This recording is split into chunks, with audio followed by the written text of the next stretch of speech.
खुश आमदीद proactive schooling system. अस्सलामुअलैकुम प्यारे बच्चों, उम्मीद करती हूँ आप सब बिल्कुल खैरियत से होंगे। प्यारे बच्चों, आज हम तख्लीकी लिखाई मुर्गी पर करने जा रहे हैं, लेकिन सबसे पहले ये नज़्म ज़रूर सुन लीजिए। कुट कुट करती आई मुर्गी, अपनी फौज को लाई मुर्गी। कुट कुट करती आई मुर्गी, अपनी फौज को लाई मुर्गी। फौज में उसके बच्चे सारे नन्हे मुन्ने प्यारे प्यारे। माँ को अपनी जानते हैं वो, बोली भी पहचानते हैं वो। उड़ती उड़ती चील जो आई, देखते ही मुर्गी चिल्लाई।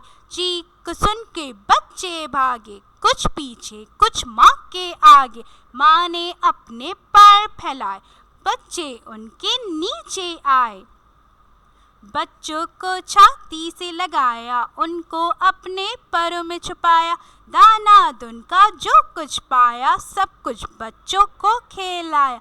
कुट कुट करती आई मुर्गी, अपनी फौज को लाई मुर्गी। तो बच्चों, कैसी लगी आप सबको ये नज़म? उम्मीद करती हूँ आप सबको बहुत पसंद आई होगी। अब हम मुर्गी पर तख्लीकी लिखाई लिखना सीखेंगे, तो चलिए शुरू करते हैं। नंबर 1, मुर्गी एक पालतू जानवर है। मुर्गी एक पालतू जानवर है। नंबर 2, उसका रंग सफ़ेद है। उसका रंग सफ़ेद है।